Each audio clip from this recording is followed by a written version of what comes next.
We are live in the TCOYD studio at the end of a really fun day. Thank you all for your comments on the chat during the whole day.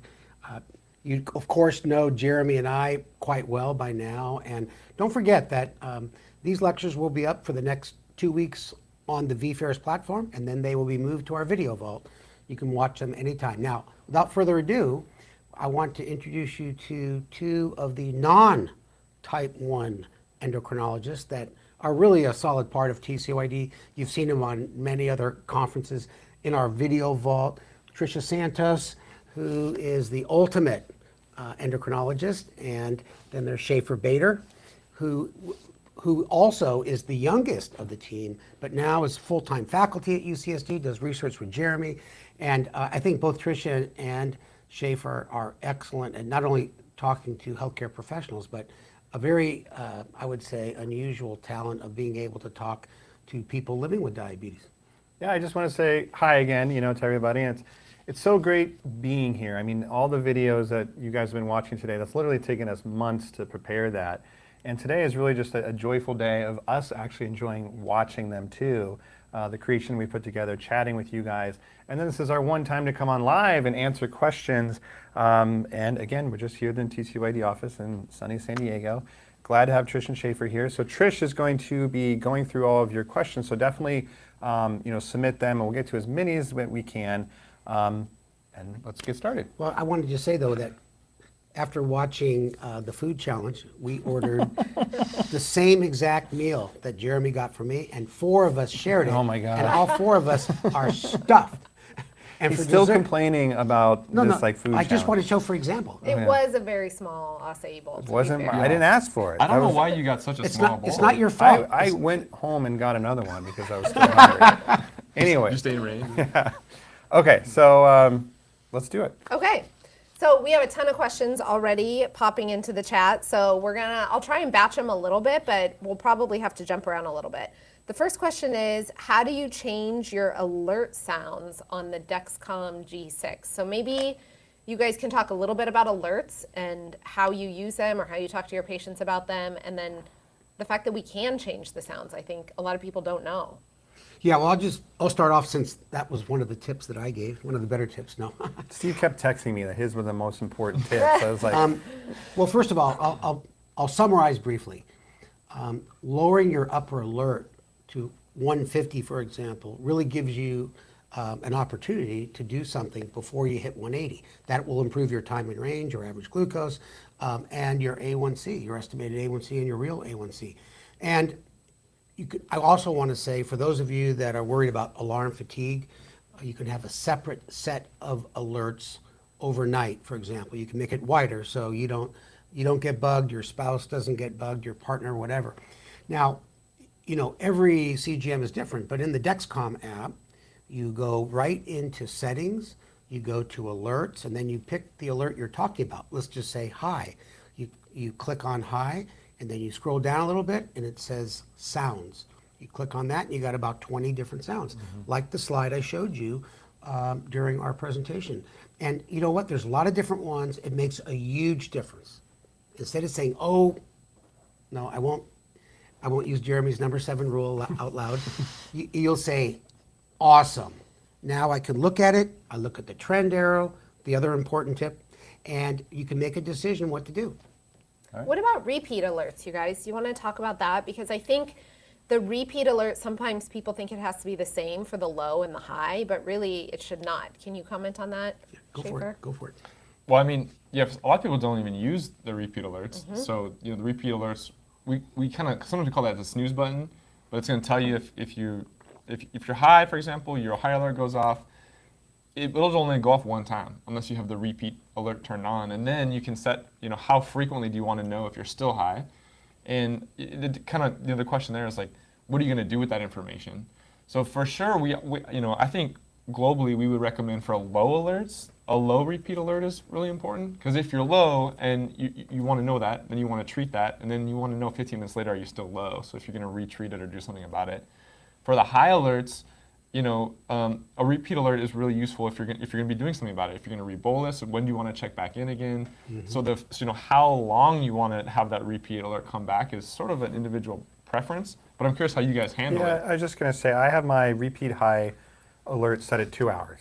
And that's mostly for like overnight. Like, if I wake up and I'm high and I take some insulin or whatever, I don't want it to just be high all night and not tell me again. So 2 hours is enough time for it to hopefully kind of come back down into range. And on the low side, I think I'd have it like 15 minutes or so. And my overall message for alerts is that these should be set to a place for you that it's always a call to action. It means now is time to do something. Rather than I just want to be annoyed and nobody just wants to know I'm high, to be bugged, but I'm high and I need to take insulin. Oh, it's 2 hours later and I'm still high. I should probably take some more and maybe think about changing my pump or whatever it is. Yeah, really, really good points. And you won't find that in any textbook, the alerts or the trend arrow. I should say something about the rapid rise and rapid fall, since we're on this topic. All of these come factory set off, So I kind of like the rapid rise and rapid fall because let's just say you're eating an acai bowl and your blood sugar just starts to rapidly climb from 100 to 120. You're still in the desirable range, 70 to 180 or 70 to 150, but you want to know because when you have 2 arrows up, you better do something.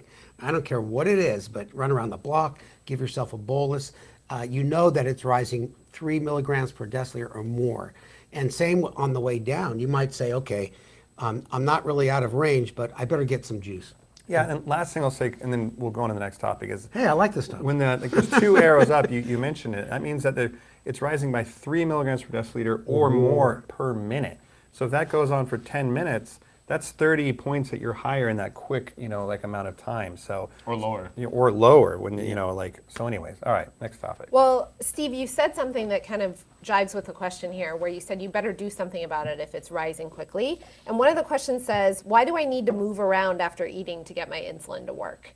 So maybe you guys could talk a little bit about kind of what things you can do when it feels like it's not working and what things you can do maybe ahead of time, to make it work better. Well, I'm going to make this short because I don't want to do all the talking here. These guys are bright. I texted you a picture of a paper I published when I was 33 years old on insulin-mediated glucose uptake. And it was all about how your muscle takes up glucose with insulin, and especially a muscle that's exercising. You talk to anybody with type 1 and you will drop like a rock when you add insulin and exercise together. So Jeremy does a lot of stuff on insulin resistance in type 1s. So I don't know if you have anything to add to that. No, it's just that definitely moving, exercise, that just makes you more insulin sensitive. And you don't necessarily have to move around to get your insulin to work. It's just going to work a lot faster if you're active. The other thing that people don't know about too is heat. Just being outside in the sun, and even if you're just sitting there, sometimes that can make you just plummet. A reason for that is that can really kind of speed up the absorption of insulin. So being outside in the heat and walking and doing any kind of exercise is always like a 1-2 punch to make you go low.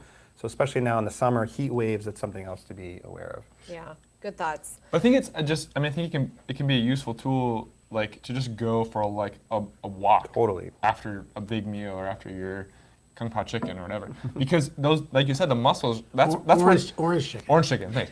Orange chicken. Because the glucose has to go somewhere. So even if you take insulin, that's the whole idea is to shunt that glucose and use it and get rid of it. So that's where it's going. It's going into the muscles, and if you're using your muscles, then it's actually taking up the insulin. So I think that's a good strategy. Good question, too. Great question.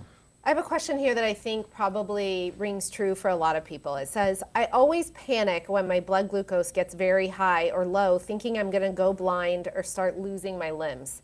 What is the tipping point for the most dire things that can be caused by mismanaging your type 1? Well, in other words, Trish, you can jump in there, too. well, in other words, I think, should people worry if their blood sugar, goes up to 300 one day? Or what are we talking about in terms of how long it has to be high or low to cause problems? yeah, I think this is a really good question because I think this is something that everybody struggles with, myself included, that your blood sugar goes high, even if it's 250. That's not that uncommon.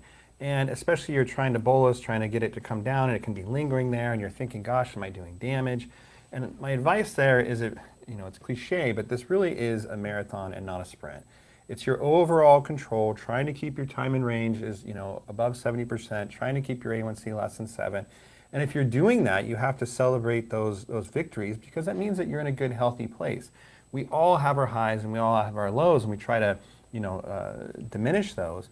But what you want to avoid is like the constant like yo-yoing, like I'm high, oh my gosh, like I got to get like this blood sugar down really quickly, take a, what we call a rage bolus, then you go low, and you're just kind of constantly bouncing and reacting to that. So, we all need this information, or I remind myself, take a deep breath, try to get your blood sugar down, in a safe way and move on. But there's no trigger that I would say, if you go over 300 for 15 minutes, there goes your eyesight. It just doesn't work like that. It's more the mental anguish of looking at these numbers and being frustrated with the highs and lows, the literal highs and lows that Steve and I, we still have all the time, even though like we do this for a living. Yeah. Well, I can add to that, on the low side, you definitely want to catch yourself, because you could pass out, you could have a seizure, you could even pass away. Thank goodness it happens extremely rarely. So that's acute. But on the high side, when your question was losing your eyes and your legs, that occurs over years of persistently high blood sugars. I mean, I'm talking about years of blood sugars on average over 200. There's no magic number. That's not, don't hold me to that. But it's not just occasionally high and low. And those, I agree with Jeremy. You just got to take those and say, let's get me back in range, and not worry about losing your limbs or your sight. I think a little bit more academic way to look at it would be to kind of, when you're looking at your CGM, your time in range, like over time, and trying to kind of see where you're starting at, because it's really that over many, many months and years and decades that you guys are talking about, and this damage can occur over time. Yeah. Not with the lows. The lows are more acute. You should, you don't want to be hanging out super low or having deep low blood sugars. Those can be dangerous in the very short term, but your time in range will kind of tell you that. So if you have a CGM, if you don't have a CGM, get one. And then, go back and look at that information and try to understand what your time in range means, because that's going to be one of the, probably, as we learn more about it, probably one of the best measures of your risk for having those problems. And not that you should look at your time in range and freak out, but to give you an understanding of how you can actually improve it. Because it's not, did you go high one day for 15 minutes? It's like, are you high 25% of the time, and maybe we can work on getting that a little bit lower. Yeah, let me just add that not too long ago, all we had was the A1C. The A1C doesn't say anything about highs and lows, and we know if your A1C is around 7, you're going to avoid the complications of diabetes. And we know that if the time in range is above 70, your A1C is going to be around 7 or lower, and you're going to avoid the complications. So we didn't have time in range before. And we didn't even know anything about fluctuations. We just know that your mean average was around 155, around that area. You're pretty darn safe. Yeah, the last thing I'll say on this is that on the inside of my bathroom door, I have this big dent in my door, and I've told this story before. Because this was, I don't know, like a while ago, that I was looking at my blood sugar. It was just one of those days that I was up, down, like all over the place. And I was in the bathroom, I looked at my phone, it said like, 280 going up. And I literally took my phone and threw it against the wall because I was so mad. And, every time I'm in the bathroom now, I see that dent in the door, I'm kind of reminded of that frustration. So I think to kind of add on to this question is you do your best, you try to keep your blood sugars in range, but the frustration is very real and normal. Again, you just kind of try to move on and continue to do your best. Well, you graduated from anger management, didn't you? Yeah, and then That was before that. Send him back. All right, that's really good advice, and I think probably helps put people at ease a little bit. Well, there's a lot of questions in here about automated insulin delivery. So I'm going to throw kind of a bunch of them out at you, and maybe you guys can maybe Schaefer, you can start us off with a summary about kind of what these systems are, and then you guys can comment. So some of the questions are, what are your thoughts on open source closed loop systems? Is it time for me to change over to the Omnipod 5? I'm a loop user. Every time I bolus, my blood sugar goes up a little before it comes down. So kind of lots of questions about different systems here. Schaefer, do you want to start us off? I guess maybe just a general overview. I mean, we talked about a lot of these today, but closed loop systems, they're all a little bit different. The idea behind them is the same. It's a CGM plus an insulin pump and then some algorithm that ties it together. And as the algorithms and the CGMs and another technology get better, then they've become faster, they become more accurate, they've done a better job at controlling, the blood sugars, the spikes and all those. But they all do things a little bit differently. That being said, when we look at them, on a larger scale, they kind of do the same thing, and the outcomes are very similar. And so, when it comes to questions of like which one to choose, that's a very sort of personal question. And so it's a good question, but it's not one that, we can answer for you almost. That whether it's Omnipod or, the Control IQ, or if you're looping or using any of those, they do a lot of the same stuff now. In general, those systems will control your bolus insulin, your basal insulin, sorry. So it's going to adjust automatically based on what your blood sugar is doing.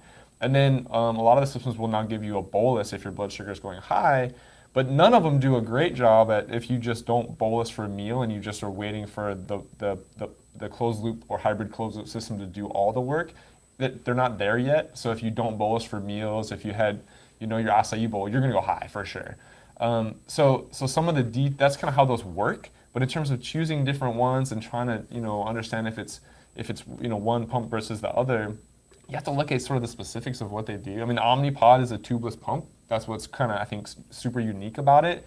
So if you don't want a tube, I think that's a great option, and it does kind of the similar thing to what the other options do. I mean, you guys have used almost all of these, or in some combination of there, but. Yeah, I think, if you look at the pumps that we had 5 years ago, we had the Omnipod, we had Tandem, we had Medtronic. And at that time, they didn't integrate with CGM at all. They didn't really, do anything. And today, we have an Omnipod, Tandem, Medtronic, but they all have this integrated feature with a continuous glucose monitor. So it really does come down to personal choice. And to answer this kind of specific question about my blood sugars going up after a meal, I think that's a good one because it's about expectation setting. That literally everybody, whether they have diabetes or not, including Schaefer and Trish, that after you eat, your blood sugars will go up.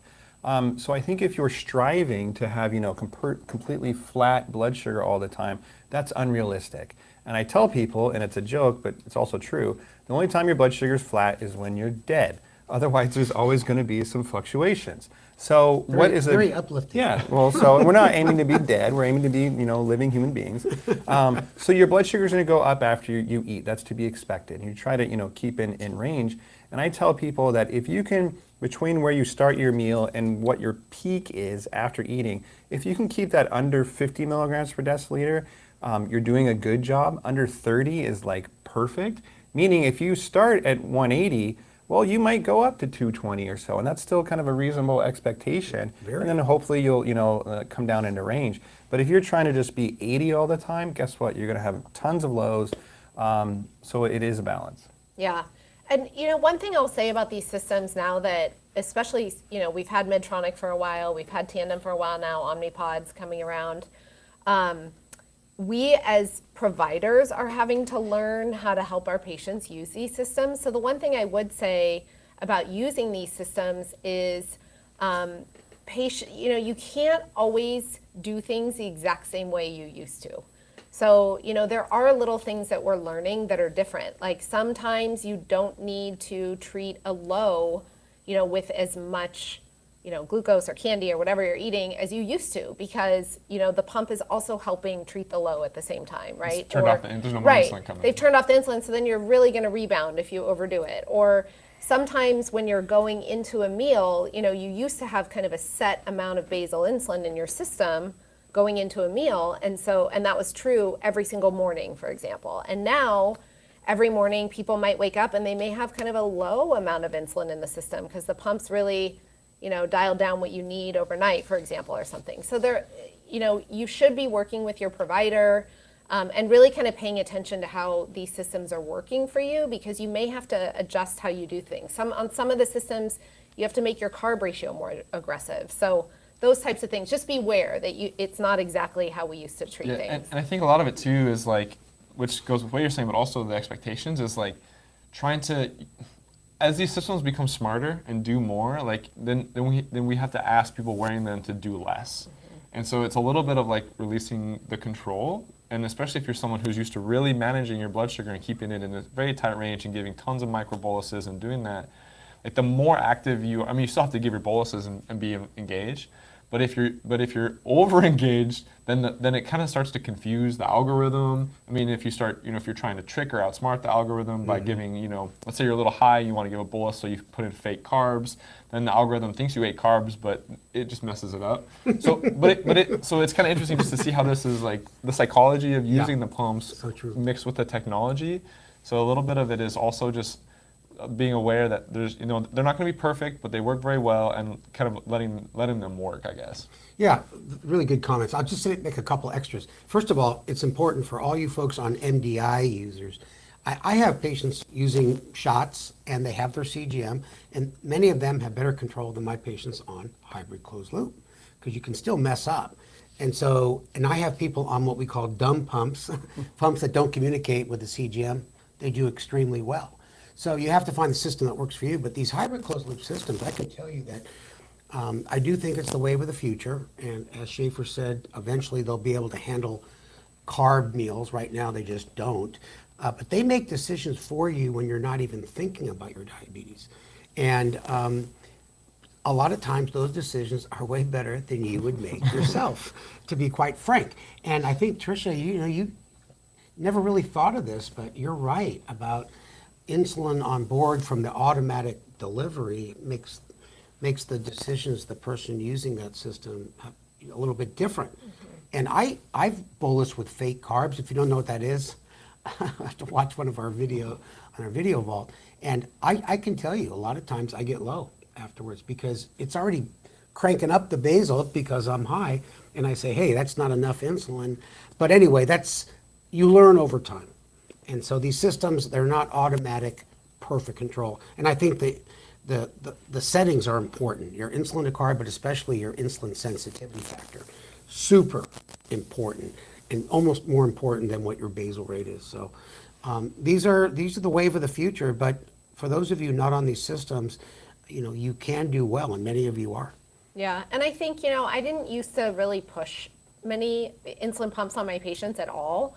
I push CGM because I think that that's super important, but nowadays I am pushing a little. I mean, of course, I always let the patient decide what to do, and you can do well on any system, but I am pushing these a little more just because I'm seeing how it's making people's lives easier in general. And I think, even if it's just letting them sleep better at night, that goes a long way. And that's probably the best thing that I hear back from people is just sleeping through the night every single night. And getting that time and range high. Yeah. Yeah, and as Schaefer mentioned, when you look at all the clinical trials, in general, when people go onto these types of systems, they improve their time and range by about 10%, which is pretty good. That's on average, just to set expectations. Yeah.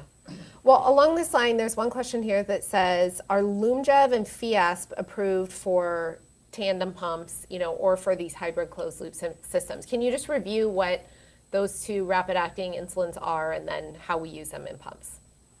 Go for it, Jeremy. So yeah, Lyumjev and Fiasp, real quick, are kind of like the newest kids on the block in terms of a rapid acting insulin. So Humalog kind of changed a little bit of their structure of or what they add to the insulin basically to make it get absorbed a little bit faster. So Humalog, if you want, kind of evolved to Lyumjev. Of course, you can still get Humalog, but Lyumjev works a little bit faster, meaning it has an onset of action maybe 10 minutes or so quicker. Fiasp is kind of the newer version of Novolog, if you will. So we've had Humalog and Novolog forever. Now they have their slightly faster acting components of Lyumjev and Fiasp, if you can say those names fast. So of course you can use them in pens. These are a great option if people want to just put them in pens. And then you can put them in pumps. But there is some issue now with the tandem pump specifically, right? With Fiasp. With Fiasp. Yeah. That you're not, supposed to, I Right. guess, use that in that Right. in that pump. There was some issues, at least anecdotally, we've heard about these getting a little, like the tubing getting a little bit clogged and not working as well. So to be honest, I like to use them more in people that are just using MDI. People can try them in their pumps if they want. But again, it might just help slightly, reducing like peaks of highs. But overall expectations are not a huge change compared to Humalog and Novolog. Yeah, and some people notice that with Lyumjev in a pump, it does create some burning in the tissue, which is not uncommon at all.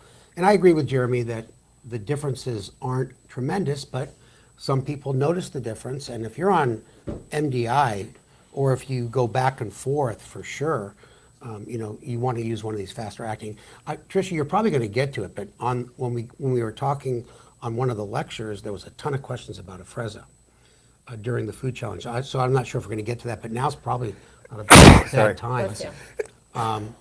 One question that I saw on there was, well, first of all, a lot of people could not get it. A lot of people said their doctor had no clue, no frickin' clue. Please don't cuss on our website. No, that's okay. And can you take it on top of a hybrid closed loop system or an insulin pump? So I'll let you guys go for the rest of the answers for that. And I'll start real quick. We've done a ton of lectures and talks about Afrezza. There's stuff in the video available to watch about, I just talked about Fiasp and Lyumjev that are a little bit faster. Afrezza really is, in my opinion, a completely different category in terms of how rapid on and how rapid off it can be used. It can be difficult to get covered through insurance. That's something that we hear all the time, especially for Medicare patients. My advice there is ask your provider, to prescribe it for you, to try it. Usually there'll be like a local representative in the area of the company that can help get things through insurances. We found, certain pharmacies that we like to use that can help get it approved. So it does take a little bit more legwork. Now, when it comes to the issue of using it on top of pumps, the official answer is that it's not approved to use with these hybrid closed loop systems. That being said, Steve and I use it. We have a lot of patients that use it in addition to these systems. It can actually get really good results. So there were some comments, for example, when I was eating my acai bowl, when I destroyed Steve earlier in the food challenge. Why I didn't use Afrezza, and that would have been a perfect time to use Afrezza because it works so rapidly. And then I did use it later actually to kind of help turn the tide of that high carb meal. So I was using it obviously in addition to my hybrid closed loop system, and you can get really good results. What I was going to say there is people will say, well, how does it know if am I tricking the system? Well, if you're just inhaling it, for carbs, you don't have to enter the carbs into the system. It becomes a little bit of a wash. So kind of none the wiser. If your blood sugars are high and you want to correct with Afrezza, you just have to be conservative because, keeping in mind that the pump's already trying to bring you down. But I think anybody on a hybrid closed loop system will tell you that every once in a while the algorithms just aren't aggressive enough and it can use a little bit of a push. So it's trial and error. When it comes to Afrezza, again, I would just say ask your provider. They generally don't know about it. There's generally some fear and kind of because they don't know how to dose it. So you have to really educate yourself. Ask them, use the local representatives. If you're watching this at the conference right now, the Mankind booth, in the healthcare fair, you can go there. There's usually live representatives there that you can have Zoom calls with and help particularly with these discussions around coverage, insurance, Medicare, all that. Yeah. And you can also go to their website, and there's a lot of information for patients on their website as well. I should say one quick thing. You mentioned, Jeremy, about using Afrezza with pumps, and it's not officially approved. You guys have to remember that these pharmaceutical and device companies are under strict scrutiny by the FDA. And in order to get something approved, it takes studies, they have to go to meetings, and it takes years. But one thing we'd like to offer you at TCOYD is really how to use this stuff, whether it's officially approved or not. So don't hold the companies for what we are saying here, but we try to give you the most practical information, whether it's, they've done official studies or not. And I do have quite a few patients who are trying to use Afrezza with these systems, and I think what you said was really good, Jeremy, which is they use it mostly for two reasons. One is if they're eating a really high carb meal or something like an acai bowl that's very challenging to bolus for, and they know it's going to be a problem.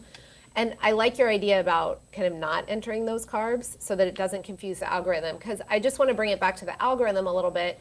That one thing to keep in mind is that, for example, on the Omnipod pump, the way that the algorithm works to kind of get to know you better and better and better with each pod that you're putting on is it looks at your total dose of insulin for the whole day. We call that a total daily dose of insulin from your basal, from your boluses, correction, food, all of it.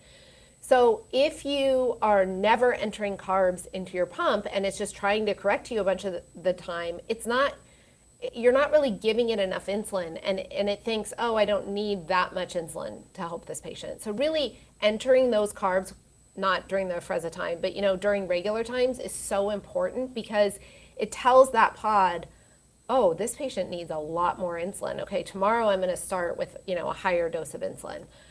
So the Afrezza can confuse the algorithm a little bit, but honestly, if you're using it kind of sporadically, which is how I see most people doing it, I haven't seen it be a problem. I've seen it help people more than hurt. And a lot of these, almost all these systems work in part to looking at your predicted blood sugar up to an hour in the future. So if you take Afrezza, you don't record it obviously on your system, and your rate of change changes, your system will adapt. And I think it does adapt pretty well. And I just want to say, these hybrid closed loop systems is kind of like your significant other. You got to be honest with them. Tell them everything that you're doing all the time. The nice thing about Afrezza is it's very fast on, but it's a very short duration too. So if you bolus, if you have an acai bowl and you take the Afrezza, it's going to do its work, but you know, half an hour later, it's pretty much done. And so whatever residual that's left is still, the pump's still going to be working. So in that sense, it makes sense to use it with a pump, because the pump can kind of cover that if you're still a little high, but it also gives the pump time to kind of back off if it sees your blood sugars are responding to the Afrezza. By the time the pump really is kind of catching up and the insulin that's coming, that slow insulin that's really coming through the pump, the Afrezza is going to be out of the system already. So Jeremy, tell us, is there a study going on now looking at this exact issue? Yeah, they're definitely, I don't know like the full details if they finalized it, but definitely using it in combination and potentially versus hybrid closed loop. So yes, and in pediatrics too, because right now Afrezza is for adults only, but they're doing studies in kids. You know, I would say for me, the rapid off feature is almost more important than the rapid on. I just don't want that tail around. Yeah. Trying to crank down a high blood sugar with sub-Q insulin, you're going to get low later on. So frustrating, you know? Yeah. All right, let's change gears here a little bit. There's quite a few questions about non-insulin medications for people with type 1 diabetes. So one of them here kind of summarizes it and says, why don't more endos use SGLT2s or GLP-1s or even metformin with their type 1s? Or even the new GIP GLP-1 Mounjaro. So can you comment on this? Mounjaro. And, Tricia, you go first. You know this stuff. yeah, sure. I mean, what I'll say is but we've talked a lot about this at TCOYD. We have a lot of talks on this in the video vault as well. But these are the two classes of medications. One's oral, a pill once a day, the SGLT2 inhibitors that make you pee out your glucose. The other class of medications, the GLP-1s, are mostly injectables. Most of them are once a week injections. And both of these actually work to help people with type 1 kind of improve their time in range is what they do. They help people use less insulin. And one of the questions in here said, which people with type 1 are kind of good candidates for these? And I think that's a really important question. And what I'll say is, you don't need these medications to have good control of your diabetes. So absolutely don't need them. Some people kind of want some extra help, and those are the patients that I have on them. And then there's a few new reasons now why we really like to use these medications in people with type 1, maybe thinking about them, and that is for benefit for those who have heart disease and kidney disease, because both of these classes have been shown to help people, the GLP-1s particularly with heart disease, the SGLT2s particularly for people with kidney disease. And so I think that's another really good reason now to start considering them in people with type 1. Yeah, I'll just make one comment. So I have chronic kidney disease stage 3. That's sort of the range where they did a lot of the studies. And so my nephrologist at UCSD, we both decided that I would take Farxiga, which is one of the two SGLT2 inhibitors that have done most of the studies, and mainly to prevent the progression of diabetic kidney disease. And it's approved by the FDA for people with and without type 2. So I'm in that category. And I would say, Tricia, that if someone had high risk factors for congestive heart failure, that's another preventative idea. And also, when one of the SGLT2 companies went to the FDA years ago, Jeremy and I were both there, sotagliflozin. It never got approved. It was a 50-50 tie on the vote. But if the data on kidney and heart disease was available then, I'm sure that drug would have been approved. And I bet you in the future they do get approved. Yeah, I think, put it as practical as possible. So what we're saying is that there's roles for these drugs in type 1s potentially. So if you're just killing it, your blood sugars are, your time in range is above 70%, you don't have any other complications, your weight is, kind of where you want it, I wouldn't give a second thought to these medications. If you have any kind of kidney or heart disease along with your diabetes, then absolutely being on one of these SGLT2 pills is appropriate. And then I would say if you're struggling with weight, especially if you have an official indication of obesity, where your BMI, and you can do this online and just figure out what your BMI is, it's really just your height and weight. If that's over 30, and then you are technically obese, and a lot of type 1s, the majority of type 1s actually are either overweight or obese. Speak for yourself. If you have officially have obesity, there are some of these medications now that are approved specifically for obesity. So there could be a role of using these GLP-1s there. So in kind of all comers with type 1, no, I wouldn't worry about this, but in certain populations for sure. And I think, if you want to have a discussion with your doctor or your provider, like if you come to them and say, I have some kidney disease or I have some heart disease, this is why I'm interested in this medications, that may help them to understand this, because this is a little bit of a new way of thinking, but I think it's the right way. It's not as much just about what they do for your blood sugars. It's these really important other benefits. Yeah. So and there are, to answer the first question, or just to circle back on it, there are reasons why these aren't approved, and there are some reasons why providers may be scared, to start them. Things like an increased risk of diabetic ketoacidosis, especially with the SGLT2 inhibitors. It's a small increased risk, but it's there. So it's just important to be aware that, there are some risks, but the benefits are very real. And so it's balancing those out and then having that discussion with your doctor saying, hey, I understand there's some risk, but here's the benefits. I have heart disease or I have kidney disease. Like, I'm missing out on this. And this is why these may be beneficial for you. We should talk a little bit more about the what we call euglycemic DKA, because I think that's important. That does scare off a lot of doctors. Well, and there is a question in here asking, not related to the SGLT2s, but is there a blood sugar cutoff for DKA? So I think it's really important to talk about that. Maybe, Steve, you could address that with and without an SGLT2 inhibitor. Yeah, I'll just start off that, most of the time we relate to having DKA with, feeling horrible, blood sugars through the roof, you didn't get your insulin pump came out, or when you were first diagnosed. But there is a thing called euglycemic DKA, where your blood sugar is below 250. And diabetic ketoacidosis can occur no matter what your blood sugar is. That's an important point, and people are surprised to hear that. With the SGLT2 inhibitors, I can't say it as fast as you can, Jeremy, that the way they work, as you mentioned, Tricia, you pee out glucose, and it has, so your glucose may not be that high, but you're going to feel achy, you're going to feel like you got the flu, and you're going to feel just horrible, dry mouth, totally different than just having a high blood sugar after eating an acai bowl, because there you don't really feel that different. And there are certain things that you could do at home. It just takes education. We all know about insulin and drinking fluids like water, but the other thing that people don't talk about that works extremely well and is often forgotten is you should take carbs. And people say, why? Why would you take carbs when you're in ketoacidosis? Well, carbs and insulin, it turns off the brain's drive. You had that want to be a millionaire question.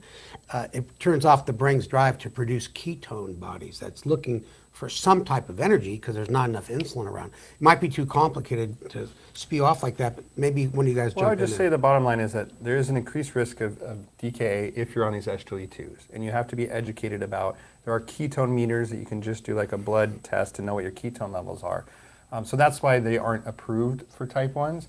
But when we were discussing should they be approved or not for type 1s, we didn't know about all the like extra benefits of heart and kidney, like benefits, etc. So now that we know that these are super beneficial, they delay the progression of kidney disease, heart disease, etc., it becomes more of a risk and balance. And I think we will eventually start using them more and more in type 1s.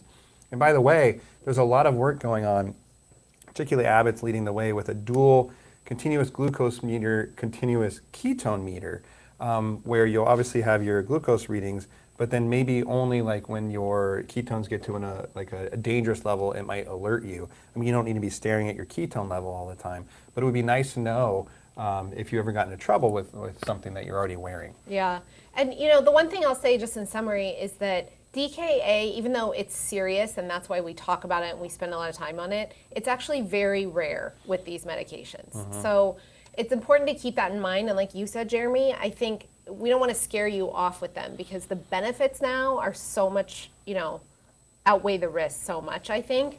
The other thing that's important to keep in mind is there's some things, if you take these medications, that you can do that really decrease your risk of DKA with SGLT2s. So that is, not taking that pill on days when you're not eating, for example, like if you're sick or if you have a colonoscopy tomorrow or something like that, you do want to hold the medication during that time. And then not taking it if you're someone who frequently misses your insulin doses, then that will actually increase your risk of DKA with this as well. So those are just some things to think about if you are going to take these medications. Yeah, besides being rare, I just want to emphasize again that DKA is treatable, but it really comes down to recognizing it early. And it could throw you off a little bit if your blood sugar isn't sky high. Yeah. So Yeah. That's what's scary about the euglycemic DKA. If you're Yeah. looking for a high blood sugar, but you're in DKA, you're going to miss it, and you're going to get pretty sick and end up in the hospital. Yeah, and you get to the point where you can't hold anything down. You just got to go to the ER. I had a question for you guys. Do you recommend the urine dipstick for ketones? I know it doesn't measure the right type of ketones, but to me, they're so much more accessible and easy to have around than a ketone meter. And less expensive. And less for expensive. a lot of people. Yeah. I like the meter because, the meter itself's not Where's that- yours? Well, I don't have one, but actually I do have lots at work. The meters aren't that expensive. The ketone strips are extremely expensive, but you only need to have 5 of them around, because it's not like you're checking every day. It's just if my blood sugar's high, I'm achy, let me see what my ketones Yeah. are. But yeah. Okay. Okay, I'm going to change directions here a little bit. There's some questions on cholesterol. So one of them says, and I love this question because a lot of patients ask it, why is a statin important if my cholesterol and blood pressure are low? And then another question is, my cholesterol is high, but I can't take statins. What can I do? Well, okay, so I'll start with the first one. So why a statin even if you're...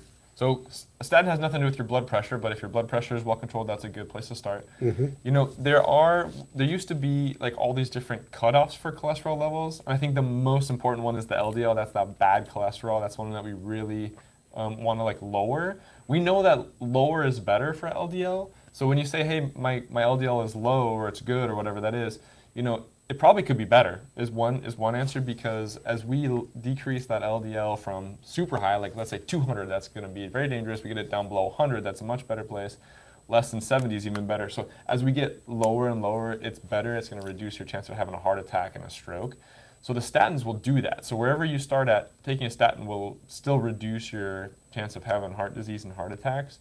And even outside of the actual LDL number, there's benefits from statins, so they're anti-inflammatory. So they play a role that helps protect the heart even beyond what the LDL or the cholesterol number is. And I think that's so important because a lot of Yeah. people are really honing in on that number.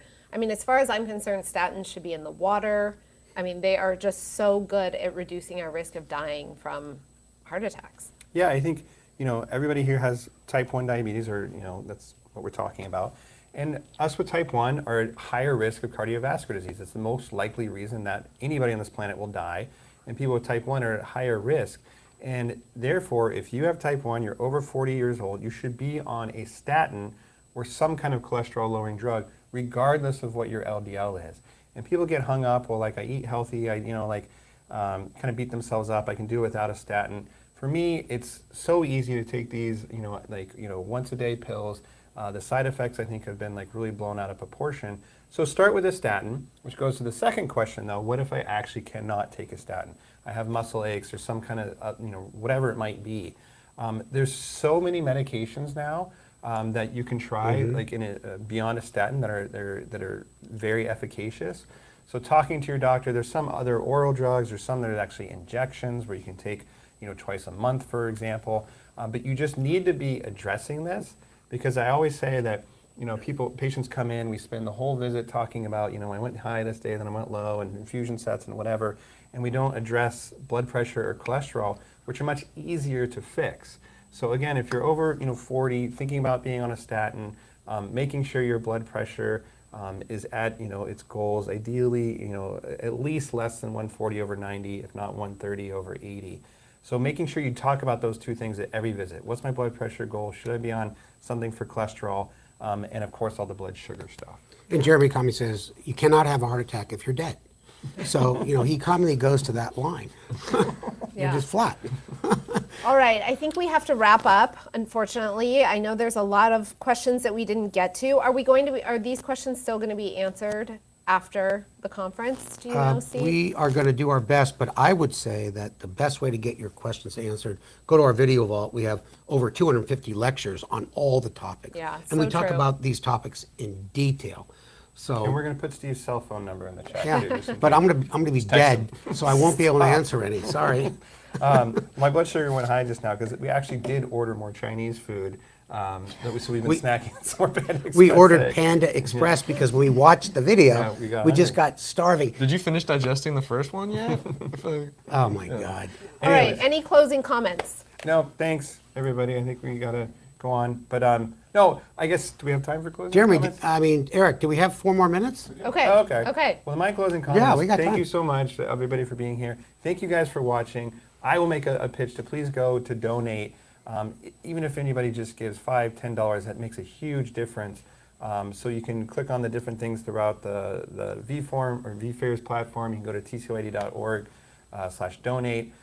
Because it really does make a difference, and it helps us, continue to do this programming and offer it for free to everybody around the world. We should, thank you. And I should say that we've had people from over 100 different companies. Countries. Companies too. Yeah, thank you. 100 different countries. And it's so nice for people to be able to watch all our material that we do, that we put in our video vault, that they can watch anytime they want. We don't charge anything for it. We want to make it accessible to everybody. And we also found that from many of the evaluations that we collect from you folks is that about 20% of the people watching are watching with a loved one, which is really music to my ears and my heart, because I love the fact that people are learning together. We should mention about next year one. Oh, yeah. So next year's one, which we have a date for, which I think is in August, is going to be live in person here in San Diego at the Paradise Point Resort, and it's a Friday to Sunday deal. I'm super excited about it because we've done a couple of those live. They're just a blast.